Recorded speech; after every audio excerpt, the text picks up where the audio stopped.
الرحمن الرحیم الحمد للہ رب العالمین اللہم صل علی سیدنا محمد وعلی آل سیدنا محمد وبارک وسلم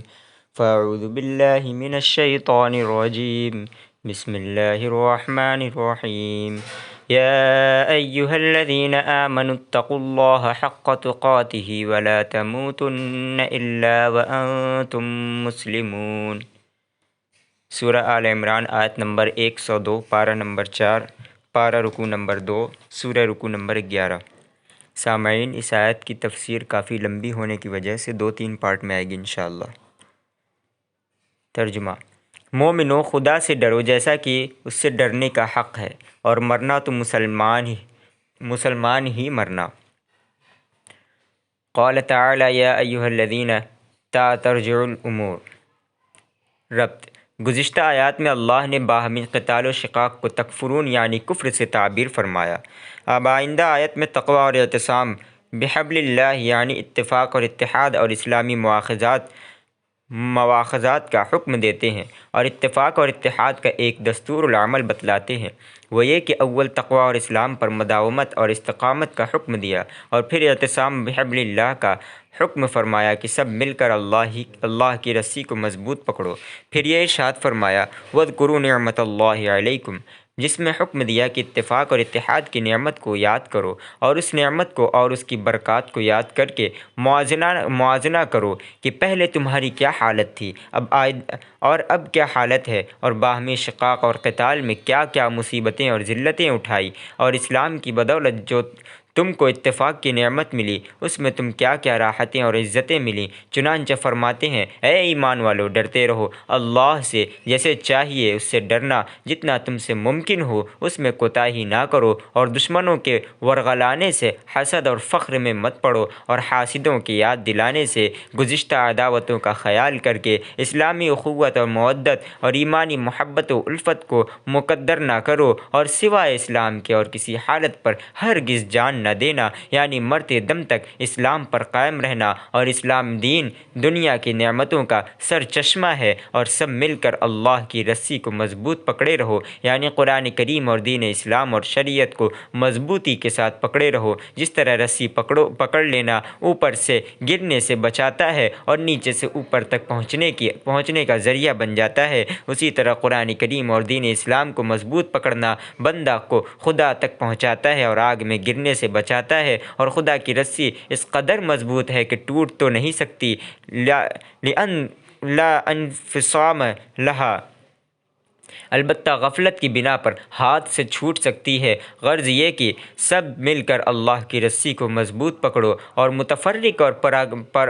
پراگندہ مت ہو، یعنی خدا کی رسی پکڑنے والوں سے کبھی جدا اور علیحدہ نہ ہونا، بلکہ ہمیشہ ان کے ساتھ رہنا، تاکہ تم بھی ان کے ساتھ مل کر خدا تک پہنچ جاؤ۔ جو شخص خدا کی رسی کو چھوڑ دے گا وہ اوپر سے نیچے گرے گا، اور خدا کی رسی پکڑنے والے اوپر پہنچ جائیں گے، اور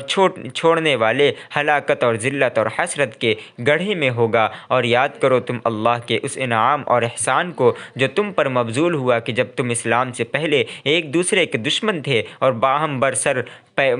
پیکار تھے، پھر خدا نے تم کو اسلام کی توفیق دے کر تمہارے دلوں میں الفت ڈال دی، پس ہو گئے تم اللہ کے فضل سے بھائی، اور برسوں کی عداوت مبدل بالفت ہو گئی۔ یہ تو دنیاوی نعمت ہوئی۔ اب آئندہ آیت میں اخروی نعمت کا ذکر فرماتے ہیں اور تم جہنم کے گڑھے کے کنارے پر کھڑے تھے کہ جہنم میں جانے کے لیے صرف مرنے کی دیر تھی کہ اللہ نے تم کو محمد صلی اللہ علیہ وآلہ وسلم کے ذریعے بچا لیا۔ یہ دینی اور اخروی نعمت ہوئی کہ تم شرک اور بت پرستی اور گندے عقائد اور اعمال کی وجہ سے دوزخ کے کنارے پر آ لگے تھے، اس میں گرنے کے لیے صرف مرنے کی دیر تھی۔ اگر تم اس وقت مر جاتے تو سوائے دوزخ کے کوئی ٹھکانہ نہ تھا۔ ایسے وقت اللہ نے تمہاری مدد کی کہ تمہیں اسلام کی توفیق دے کر دوزخ کے گڑھے سے بچا لیا، پس تم اللہ کی نعمتوں کو یاد کر کے ان کی قدر کرو اور شکر کرو، اور شکر وہی ہے کہ حبل اللہ کو مضبوط پکڑے رہو اور یہود طاغوت کے اغوا سے اسلام کو نہ چھوڑو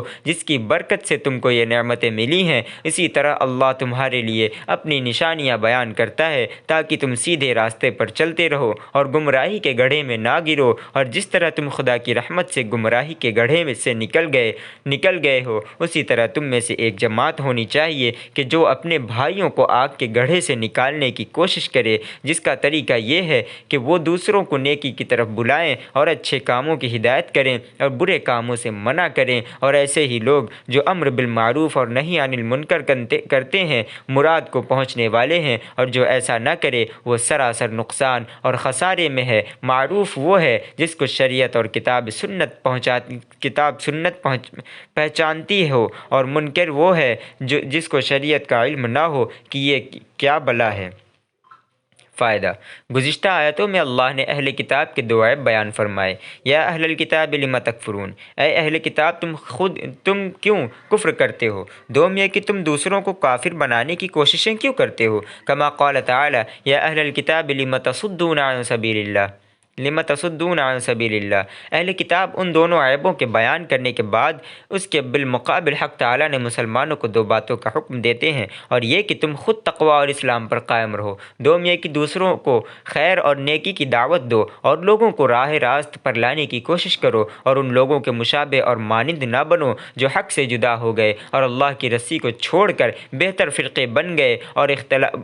اور اختلاف کرنے لگے بعد اس کے کہ ان کے پاس اللہ کی طرف سے صریح اور واضح احکام آ چکے تھے، یعنی خدا کی صریح آیتیں اور واضح ہدایت آ جانے کے بعد اپنی نفسانی خواہشوں سے دین میں اختلاف کر ڈالا اور مختلف فرقے بن گئے۔ جاننا چاہیے کہ تفرق اور اختلاف وہ ممنوع اور منہی عنہ ہے جو شریعت کے ایسے صریح کام میں جن میں کسی قسم کا اشتباہ نہ ہو ان میں اختلاف کرنے لگو، اور اس اختلاف کا منشا محض نفسانیت ہو، اور ایسا اختلاف بلا شبہ ممنوع ہے۔ البتہ جو امور اجتہادی ہوں اور شریعت میں ان کا حکم اختلاف کرنا ممنوع اور منہی عنہ نہیں بلکہ عین رحمت ہے۔ صحابہ کرام اور پھر تابعین اور ائمہ مجتہدین کا کوئی اختلاف شریعت کے کسی صریح اور واضح احکام میں نہیں بلکہ وہ اجتہادی مسائل میں ہے۔ جو ان میں سے سواد کو پہنچا اس کے لیے 2 اجر ہیں، جس سے کوئی اجتہادی خطا ہوئی اس کے لیے 1 اجر ہے۔ حضرت شاہ ولی اللہ نے اختلاف صحابہ و تابعین پر مستقل کتاب لکھی ہے، اس کو دیکھ لیا جائے، اور ایسے لوگوں کے لیے جو آیات بینات اور احکام واضحات کے آ جانے کے بعد تفریق اور اختلاف کریں بڑا عذاب ہے، اس لیے کہ آیات بینات کے بعد اختلاف کی گنجائش باقی نہیں رہتی۔ صریح اور واضح حکم پر اتفاق واجب اور لازم ہے۔ جو آیات محکمات میں ہیں یعنی واضح الدلالت ہیں اور ان کی مراد واضح ہے، ان میں تعویل نہیں چلتی، اور روز یعنی قیامت کے دن بعض چہرے سفید اور روشن ہوں گے جنہوں نے دنیا میں نور حق کی اتباع اور دلائل اور براہین کی روشنی میں چلے ہوں گے، اور بعض چہرے سیاہ ہوں گے یعنی کالے ہوں گے جنہوں نے دنیا میں باطل ظلمتوں اور نفسانی خواہشوں کا اتباع کیا ہوگا۔ ہر ایک کو اس کے حال کے مناسب جزا ملے گا۔ پس جن لوگوں کے چہرے سیاہ ہوں گے ان سے بطور ملامت یہ کہا جائے گا کہ کیا تم لوگوں نے ایمان لانے کے بعد کفر کیا، یعنی آیات محکمات اور آیات بینات میں طرح طرح کی تعویلیں کی اور دین میں تفرقہ برپا کیا۔ بدعت چونکہ مظلم اور تاریک ہے اور اس کا رنگ سیاہ ہے، اس لیے اس ظلمت کی اتباع کرنے والے چہرے سیاہ ہوں گے۔ بدعت کی باطنی ظلمت اور سیاہی آنکھوں سے دکھلا دی جائے گی۔ ایک شبہ اور اس کا ازالہ۔ شبہ یہ ہے کہ ایمان کے بعد کفر کرنے کا کیا مطلب ہے، حالانکہ ان میں بعض اصلی کافر بھی ہیں جو ایمان لانے کے بعد کافر نہیں ہوئے۔ حضرات آگے کا بیان انشاءاللہ کل آئے گا۔ وآخر دعوانا الحمد للہ رب العالمین۔